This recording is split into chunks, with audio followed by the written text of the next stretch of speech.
Hello and welcome back to another episode of our Jack Weston MCAT podcasts. You're here with your hosts of the Car Skills Reading Workshop with Molly and Jack. Jack, I'm super excited to read this passage with you. Um, we've seen so many different types of passages on this podcast so far. Um, and this one is, I would think, kind of a nice neutral passage. It's not too dry, it's not too complicated. This one's kind of a breath of fresh air from the ones we've been doing before. For sure, because this is relevant, right? We live near Las Vegas, most of us do, and so you might have visited this city before. So it's so you could kind of relate to it in some way, right? If you've been Yeah. there before, if you know about it, you've seen it in movies. So definitely a more interesting read with Hmm. with a topic that isn't so interesting, right? Architecture. So Yeah. yeah, we'll see how this goes. Yeah.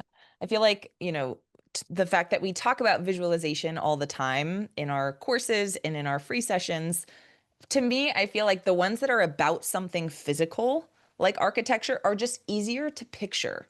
So they're less abstract than something like philosophy. That might be just me, but to me, I feel like this is it's a happy medium. It's not too bad, which is a good thing. Yeah, typically I would say most cars exams you'll see a majority like these kinds of passages. Like there'll Yeah. be two or three really dense, really hard ones, Yeah. which kind of are the ones that we've been going over, right? Like really pretty Yeah. dense. But then this is like an average one. It's not too easy, not too hard, pretty Hmm. straightforward. Just need to pay attention and you'll be okay. Yeah. But if you can learn to nail passages like these, you're going to get the majority of passages right under your belt well in the full length or in your real exam, which is obviously going to bode well for your score. So important ones to go over. Okay, well, let's go ahead and jump in. As you guys know, possibly if you've listened to one of these episodes before, in our Cars Reading Skills workshops, we're going to go over one of our Jack Weston daily passages. This is the one from Wednesday, June 25th. It's called Mapping Las Vegas. We're going to go through this passage sentence by sentence, kind of add our commentary, explain what you should be pulling out of each sentence of this passage. We will note when important ideas are presented, right? The sentences that should jump out at you. And we'll also note if there are sentences that are overly complicated or maybe perhaps slightly less important to the overall message of the passage. Again, our goal is to show you how to read through these passages effectively when you're taking your real test, assuming you don't have unlimited time to overanalyze every individual word. So that is our goal. We're going to go through the passage. We'll share the important ideas. We'll explain how to read this under timed conditions. And then, of course, we always encourage you guys to give these questions a try after our podcast, if you haven't already. We will include the link to the passage that we'll be discussing today in the description of the episode, whether you're watching on YouTube or Spotify or Apple Podcasts or wherever. You could also find it on our website. So if you go to jackweston.com, this is one of our free daily passages that we put out every single day. Again, this is the passage from June 25th. So you could always find that later if you somehow lose the link to this episode.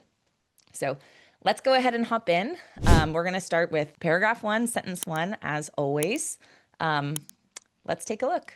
So, sentence one says Las Vegas is the apotheosis of the desert town. So, we know our subject. We know we're talking about Las Vegas and the desert. Whether you know this other word or not, I'm not sure, right? This is probably not a term that's common for everybody.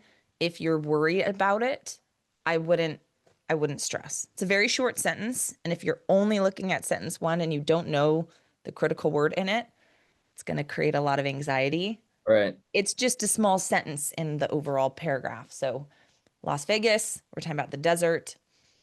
Yeah. Keep moving. I mean, it just gives us a good idea of what the topic's about, right? Yeah. We're just talking about a city and it's a desert town. If you don't know what that word means, I mean, it means climax, and like Hmm. epitome, right? Like a Yeah, exactly. perfect example of a desert town. Hmm. But again, that doesn't matter. Like if they care about that word, they'll expand on it. But Yes, don't exactly. freak out and don't skip this passage. I recommend that you read every passage slowly and take your time. Yes. But yeah, everything's good so far. Yeah. Okay, let's look at sentence two. It says visiting Las Vegas in the mid 1960s was like visiting Rome in the late 1940s. Okay, so we're getting time frames in here, 1960s, 1940s. Um, it sounds like, though, most of us have probably heard of Rome at some point before. We know that that's a pretty like significant city in world history and with architecture and things like that. We're stating that Las Vegas is significant in some way. That's what I'm getting out of this. If you don't know a ton about Rome, that's okay. But it Right. sounds like we're trying to kind of borrow the significance of Rome and apply it to Las Vegas. Yeah, yeah, that's a great way of putting it. I mean, look, I don't know what Rome was like in the 1940s. I have no Yeah, idea. exactly. But I know there are some similarities between Las Vegas and Rome. So let's figure out Mhm. what those are. Hmm. Okay, let's see. Again, they'll expand on it if they care about it. So both cities taught American architects new ways to think about city design. Now, there's a sentence that is clear, it's easy to understand. There's no confusing terminology really in there, right? Very, very clear. And it's an argument, right? Rome and Vegas are teaching American architects about city design. They're innovative somehow in their architecture. Right, new ways. And so we can argue this. Maybe they aren't. Maybe they're just like every other city. Like maybe they don't Exactly. architects anything, right? And so this is the author's opinion, and we need to keep track of those opinions. So yeah, Hmm. okay, great. Cool. Yeah. Again, if you were scared by the first sentence, we got it, right? We got it in the third. Don't overwhelm yourself. Okay, let's look at the next one. So for young Americans in the 1940s, familiar only with the gridiron cities of the previous architectural generation, the traditional urban spaces, the pedestrian scale, and the mixtures of styles in the Italian piazzas or town squares were a significant revelation. So we're saying now we're the 1940s. That was what we associated with Rome. So again, the last idea that we were looking at was that Rome and Vegas taught us new ways to think about architecture. It sounds like we're saying the same thing, right? Rome taught people in the 1940s new ways to think about architecture. A lot Right. more words here, but not really a new idea in my The head. You do need to know Rome is a part of Italy, right? Mhm. That's pretty common knowledge, right? Rome is a part of Italy. It's a city Mhm. in Italy, and it's talking about Italian piazzas, and it tells you what they are, right? Italian piazzas are town squares. So, yeah, exactly. So the 1940s, American architects learned more about piazzas, right? These town squares, and they, I guess, helped shape how they would form cities back then. Mhm. Okay. Okay. I love that you bring that up. Even if you couldn't figure out Rome was in Italy, at least the time frame is the same. Maybe it would Right. be enough to make that connection. But Yeah. yeah, pretty common knowledge. Okay. So it says they rediscovered the piazza and integrated their design into American cities.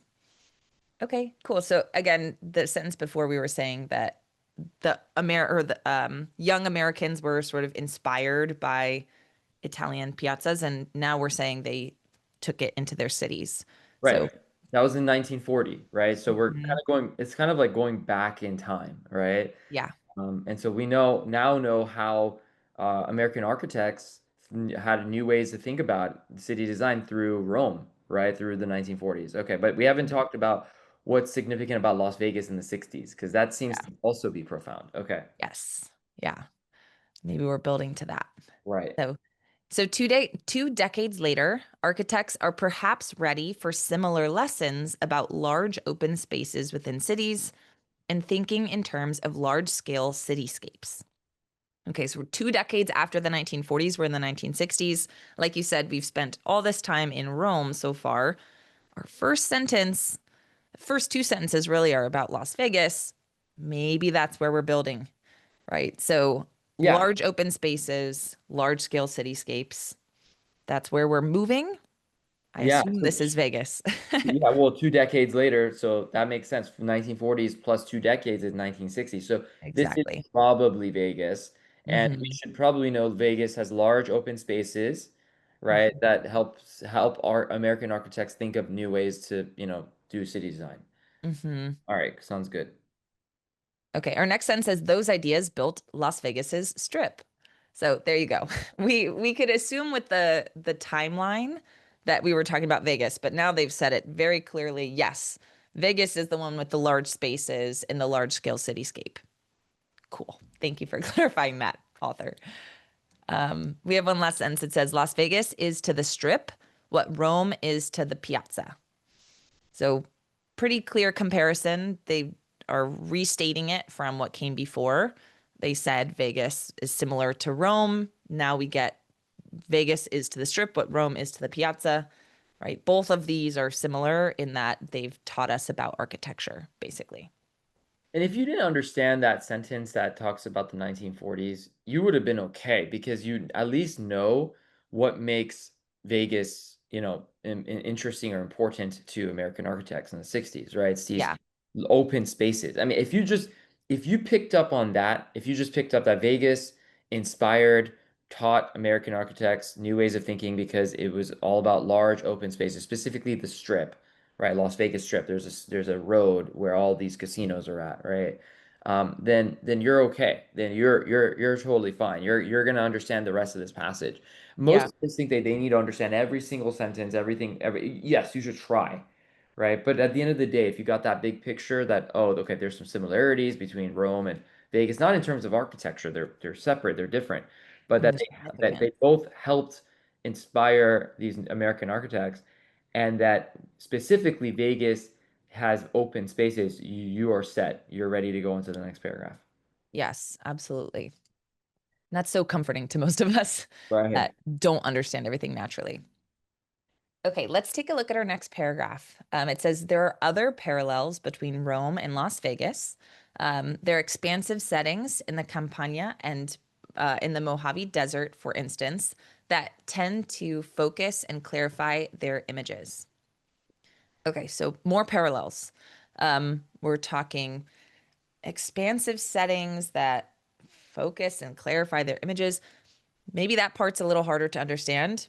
I think the first part is what's clear, right? We were talking about how Las Vegas and Rome are similar. Like you mentioned, it's in the way that they inspired American architects, which is kind of one of the bigger ideas from the previous paragraph. We're talking more parallels. I'm going to leave it at that because the second part of that sentence, I think, is if I were to go back and go word by word, I think might overwhelm some students. Right. Right. Okay. Okay, so let's look. So we have parallels.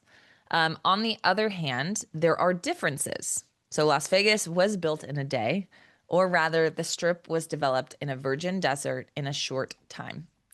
I love that they say this because the whole like common phrase is that Rome wasn't built in a day. Right. I mean, you don't have to pick up on that, but I like the phrasing by the author that Las Vegas was built in a day.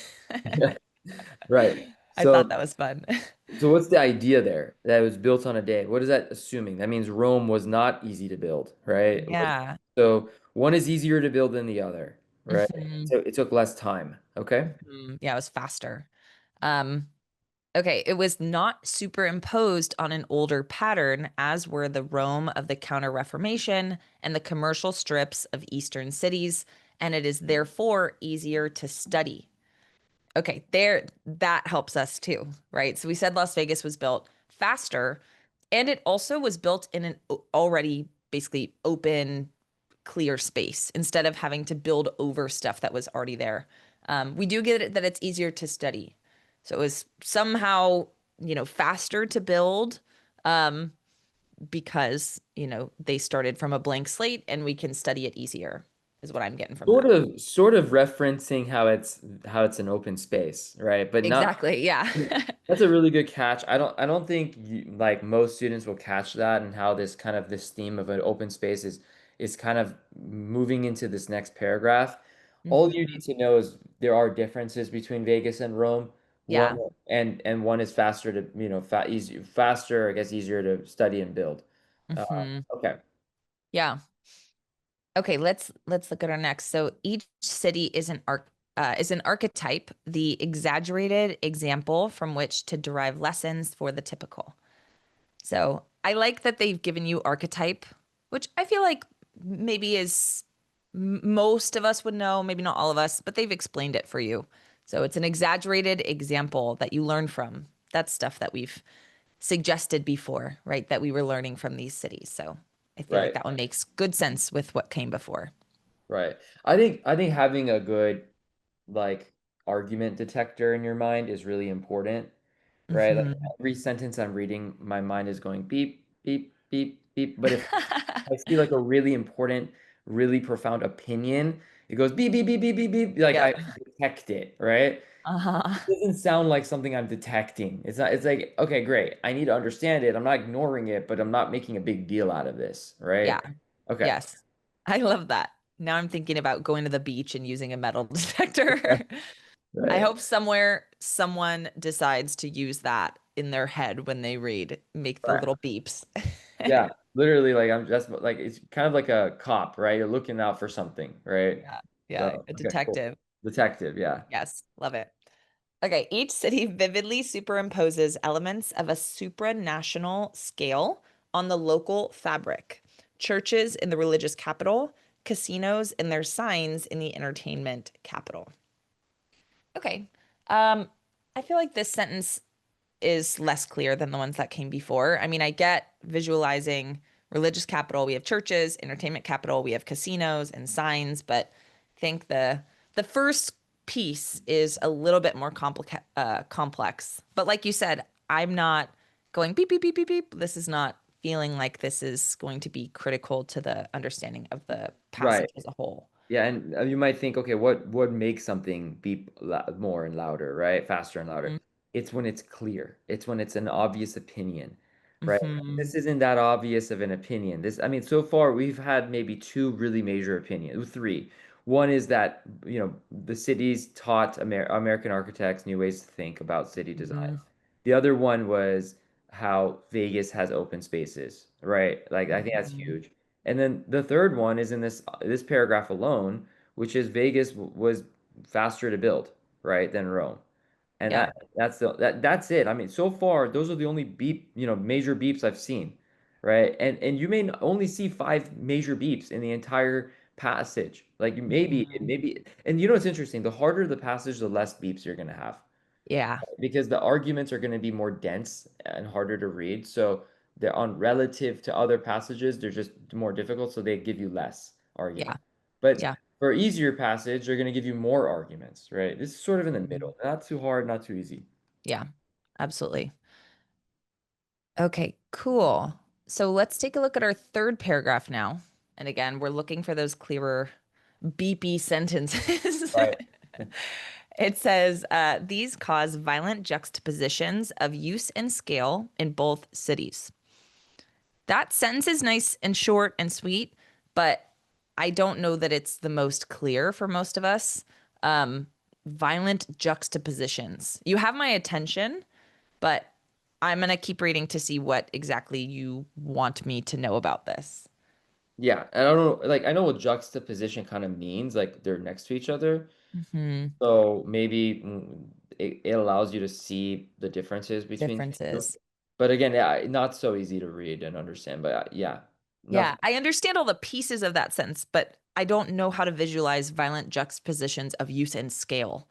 Like Right. That's a good the point of putting it. putting it all together is the confusing part. Right. Right. Okay. But again, you could rescue yourself with the following sentences and it'll probably clarify it. Sure. Rome's churches off streets and piazzas are open to the public. You see a semicolon. They're open. Okay. Not, I mean, that's really the statement there. It's just they're open to the public. And then we get the pilgrim, religious, or architectural can walk from church to church. So okay, they're open, right? They're free to access, basically. Cool. And this is all about Rome.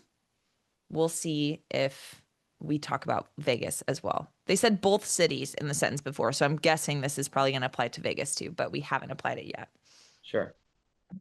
Okay, so the next sentence says the gambler or architect in Las Vegas can similarly take in a variety of casinos along the strip. Okay, so this is also true. Um, Again, it sounds like we're saying open to the public, basically. These cities are. Sure. Yeah. Okay, the casinos and lobbies of Las Vegas are monumental and open to the roaming public. Cool. We're saying the same thing in many words, basically. Um, a few old banks and railroad stations accepted. They are unique in American cities. Okay. Um, so maybe the fact that this is open to the public is unique. That's Okay. all. Yeah. This sentence or this paragraph has been a little more clear, I feel like, more direct. These gigantic casinos show us what can be done with open spaces in the American West. Oh, what a beautiful sentence. Right? The whole past or the whole paragraph so far is like, oh, it's open to the public. So is Rome. Cool. And we're like, is this new? Is this something I need to pay close attention to? And then the last sentence, it calls back to Vegas and open spaces. That should feel familiar, right? That was our idea from our second paragraph. Or sorry, actually, Sure. that's our first paragraph. Yeah. So we're seeing that come up again, and we've Right. got a new situation that we're applying it to. Right. Yeah. So, yeah, that's a great way of looking at it, right? It's a new situation, but it's the same argument. It's just an Yes. idea that what makes Vegas, very interesting to American architects is that it's open spaces. It takes advantage of open spaces. So they're just saying that in kind of a new context, the casinos, right? Like how you Mhm. walk the casinos. But yeah, I mean, overall, same argument as the first paragraph. Don't be surprised that the author repeats arguments because that's the sign that the author really cares about the argument. And that's how it becomes our main argument. When an argument repeats from one paragraph to the next, not necessarily in continuation. Like it could jump, right? It could be the first and third. It doesn't have to be the first and second. Yeah. If you see a repeating idea, that idea is very important to the author, right? Yes. Very deeply about it. So it's Yes. interesting because your beeping should have occurred, right, for this last sentence, but it's the same beep as we've seen before. Yes. So, We are rediscovering the same piece of jewelry in the sand. right. Basically digging it back up digging it somewhere and then rediscovering it. Yeah. So, Yes. so And cool. if you guys haven't already, please come see us in our free classes. Jack, what you do in the courses in our free sessions with mapping a passage and using arrows to help us represent these ideas that come up again and again, that has changed the game for so many students when they're trying to figure out like what was important about the paragraph as a whole or the passage as a whole. Like what is my main idea, so to speak? What's the big important point of writing this? The strategies that you have worked through in your time in the MCAT space are so helpful. So this is a call to action to all of us listeners. If you have not come to one of our free classes to kind of get an intro into the CAR strategy, please do so, right? It is so helpful, Yeah, and it we'd can love help to. track these important ideas. We'd love to have you guys there. Yeah, for sure. Okay, cool. All right, well, let's keep going. So we're three paragraphs down. And like you said, we've really only seen three ideas. Two in the two in the first paragraph, one in the second, and then this third paragraph was really calling back to an idea from paragraph one. So let's see if we continue with those same three ideas, um, which I love when paragraphs or when passages do that. Um, Sometimes you'll see there's only three ideas in the entire six paragraph passage, which is so fun. We'll see if that fits this bill. Okay, paragraph four says mapping the two cities presents similar challenges. Okay, now we're talking mapping. This might end up being a different idea than what came before. Um, I'm assuming you mean making a map. It's kind of funny. I was just talking about making a map of a passage. This is probably a more literal map, given that we're talking about cities, but we'll see as the paragraph progresses. So we see Noli's map of the mid 18th century reveals the sensitive and complex connections between public and private spaces in Rome. Okay. I don't know who this individual is. Um, I get that it's in the mid 18th century, so that was quite a while ago, right? 1700s. Um, it's sensitive and complex, right? I know from the sentence before that mapping both cities, so Vegas and Rome, is challenging. in a similar way. It sounds like based on sensitive and complex, they're just giving context. Hey, yes, it was hard to map in Rome. You don't need to know who this person is that's mapping it. Um, but the adjectives in here that are used with mapping seem like it might have been challenging. Right. Um, So, I don't think that second sentence is easy to understand. I think the first yeah. one is a lot easier, but it's in the Yes. same vein, right? Same line of thinking. Hmm. Okay. Yeah. It's almost like you're scanning. Is there anything new and interesting? Right. No. Does it feel close enough to what came before? Yes. Keep reading. Okay, so let's see. Our next sentence says private buildings are shown in gray crosshatching that is carved into by the public spaces, exterior and interior. Okay, so I'm kind of getting a visual here. Um, I doubt they're going to give me a question like, with four maps and answer choices, which one is the map that Noli made? And one of them is going to have cross-hatching and one of them is not. So I don't think this is going to be critical, but we're continuing to explain this map that we're assuming it is presenting similar challenges. Okay. Um, Okay, let's see. These spaces, open or roofed, are shown in minute detail through darker poche. Okay, again, continuing to characterize this map. Right. Not super worried about this. Right. Exactly.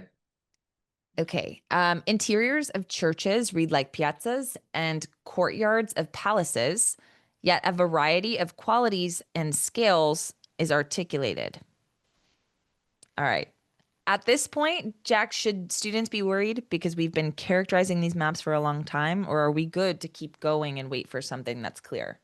I definitely think you should wait and feel confident that none of this is that important. Yes, I would try my best to visualize and understand it, but it doesn't seem to be detecting anything. Like there's no beeping going on, right? Yeah. And you'll be alarmed. You will read maybe a whole two paragraphs before something important shows up. Doesn't mean Hmm. you lose focus, doesn't mean that you stop paying attention, right? But it's really important that you just keep going, that you keep focusing. Yeah. Yeah. Beautifully said.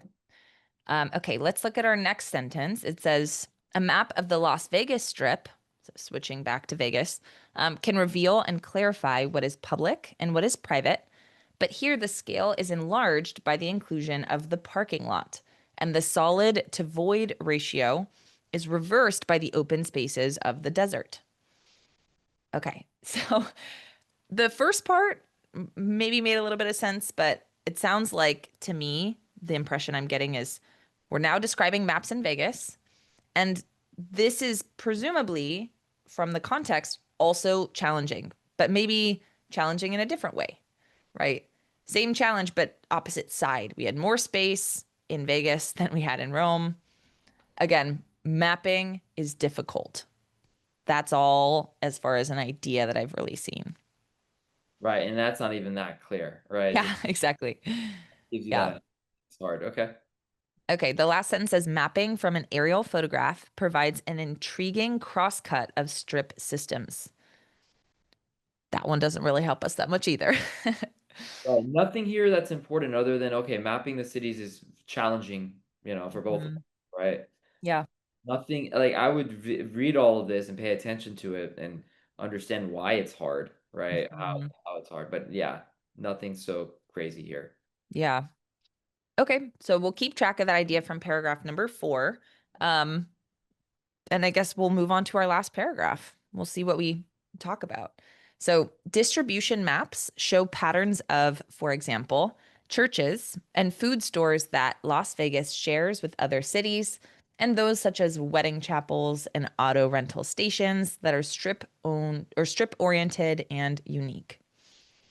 Okay, so we're talking about maps still, distribution maps.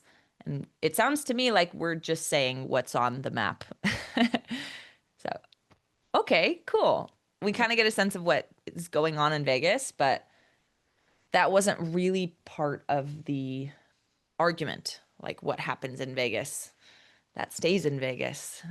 Yeah. There's a bunch of Um, wedding chapels there, right? Like I think it's got yeah, more chapels than any other city. Okay. I know. Did you know that Taco Bell does weddings now? You can get married in a Taco Bell cantina in Vegas, Wow. and you get free Taco Bell for a year or something. Oh, wow. Okay. That's an interesting proposition. It's so funny. But that's Vegas. So there you go. There's definitely wedding chapels. Okay, so not we're not getting a ton of beeps in this sentence. But hey, Um, you know what? If you guys are done with the whenever you're done with the MCAT, maybe you should visit Vegas and check out all these interesting places. Go get married in the Taco Bell. This is not this is not sponsored.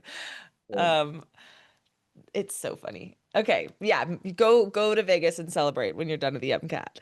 At least this passage thinks Vegas is significant. Um, okay, let's see. It says it is extremely hard to suggest the atmospheric qualities of Las Vegas because these are primarily dependent on Watts, animation, and iconology. We get a semicolon so we can maybe pause and reflect. It's really hard to communicate what Vegas feels like is kind of what I'm getting. Yeah. Which again, we're still in the context of maps. We said mapping is difficult or mapping the cities are difficult. So I mean, it's interesting. It's talking about the atmospheric qualities. I mean, if you've ever been to Vegas, you see a lot of lights everywhere, watts, kind of yeah. lights, animation, advertisements all over, big signs Mhm. everywhere. So I don't know why they're referencing this, but sure. Okay. Yeah. Yeah, we've now been talking about like what you see in Vegas and like characterizing the atmosphere and the actual location, not the architecture and the city layout. So interesting.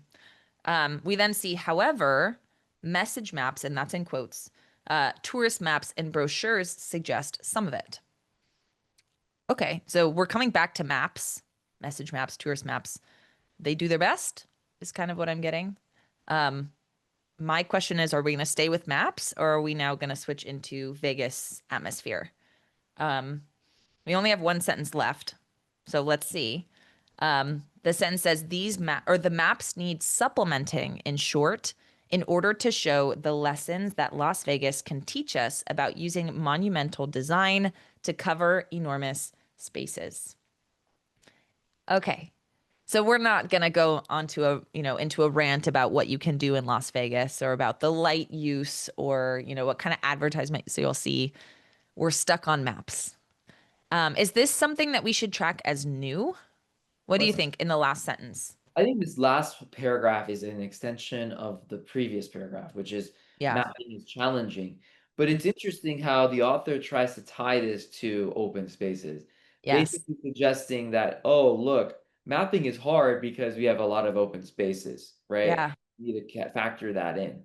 And so we need to Yes. supplement. So it's their way of kind of being sneaky and going back to that argument, right? The reason why the Mhm. author does this is because they want to make their argument more compelling by Mhm. relating it to other arguments, right? Yeah. Like if mapping is hard, why is it hard? Oh, it's because Mhm. it's large spaces. Mhm. Going back to the initial main argument, right? Technically, this idea of mapping being difficult is extended in more than one paragraph, which means that it is also important to the author. It's also sort of like a main idea, right? Because any argument that comes up in more than one paragraph is, in my mind, a main idea. Right? Mhm. But yeah, I mean, overall, what is that theme that the author is trying to suggest here? What does the author care about? Yeah. I mean, like you said, it's definitely what we said about Vegas, right? And we talked about Rome too. Like, yes, Rome is also important, but we kind of used it as a way to explain why Vegas is important, right? It's important because it teaches us about these big open spaces and how you can have this like large scale architecture in this big open space. Right. That's why Vegas is significant. Right. And that's it. If you know that, you should be able to answer a lot of these questions, and especially if the other minor arguments that they mentioned, right? That Las Vegas was built in a day, right? Meaning it was Mhm. faster to build. Mhm. I mean, that's really it. There aren't that many arguments here. There's just a lot of fluff, a lot of filler. And if as long as you don't panic when you see it, and I don't think most students would panic in this passage because it is so relevant. Yeah. They know Vegas. They've seen it in movies. You've probably been there. So Yeah. So it's not like super, super like scary, right? Abstract. Yeah. Abstract, right? So Yeah. you kind of get the idea, which is great. The Yeah. difference between someone who gets every question right and someone who gets only like half the questions right is how careful were you in understanding the argument? Like how specific were you? Did you understand like when they said the idea that both cities taught American architects new ways to think, new Yeah. ways to think? Like, do you understand what that means? That means like they're innovating based on these cities, Mhm. right? Like, Yeah. and also, what does open space actually mean? Like, going deeper in the meaning behind the argument is, I think, really important when it comes to an easier kind of passage like this. Yeah. And I feel like it's important. I mean, I teach cars office hours for our course students every single week on Fridays, and I see so often this like counterintuitive lesson about cars, which is exactly what you're saying. Like we are not we are time bound when we need to do cars for the actual MCAT, right? You have 10 minutes on average between the passage and the questions. You do not have the luxury of like over analyzing every sentence. Like you just literally aren't given enough time to do that. And they know that you are not given enough time to do that, right? The AMC knows that. You are forced to think critically while you read. You're looking for the important sentences and you want to make sure that you really understand those few sentences that truly do hold value. The rest of the sentences you read carefully, you make sure you can understand how that relates to the arguments. But when I've seen students, come into my office hours and say, "Hey, Molly, I'm really struggling. I spend like 30 or 40 minutes every time I read a Cars passage. What do? I get all the questions wrong." And it's weird to think about sometimes giving yourself way more time than you need makes your accuracy sometimes much lower. And I think it's because we try and overanalyze or like perfectly understand all the fluff too, Right. which is super confusing. And then it tweaks our understanding of those key sentences. So you're kind of doing two different roles when you read, which is exactly what you're saying. You're looking for the sentences that matter, that have that, your argument detector go off. Make Right. sure you really understand those sentences and understand the rest of the fluff in the context of those important sentences. That's That's how you it. can get through it fast and with high accuracy. Right. And I think most students make mistakes because they read too much into the fluff. Like you said, they overthink Yeah. and they make it bigger than it really is, right? So Yeah. it's all about changing your mindset. And these kinds of lessons that we're having are helpful in that way. Change your mindset to look for big ideas. Yes. Let that fluff kind of build and help you understand those big ideas. Hmm. If you think of it that way, I think it's a lot easier. Yes, most definitely.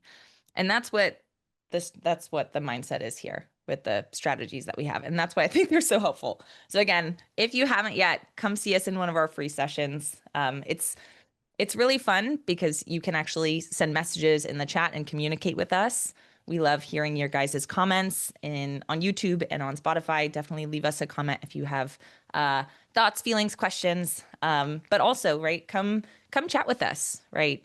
I know I love hearing from you guys. Jack does as well. All of our instructors, right, love interacting with you guys. So if you haven't already, come see us, right? We would love to help you master cars. And don't forget, as we have worked our way through this passage, we were finding those main ideas or the paragraph, right? Important points. Um, we were sharing what those points were and how to get them, and talking about basically what the main idea or most important idea of this is, which again, we're talking about how Vegas's strip is teaching architects lessons about these big open spaces. We also talked about mapping being challenging, some other sort of secondary main ideas. But in order to make sure, right, that you truly, truly understood what was in this passage, highly encourage you to try the questions associated. Just as a reminder, you could find this in the description. So we have the link to this passage in the description on YouTube, Spotify, Apple Podcasts, wherever you're finding this. You could also navigate to our homepage, jackwestin.com, and it's on the website for free.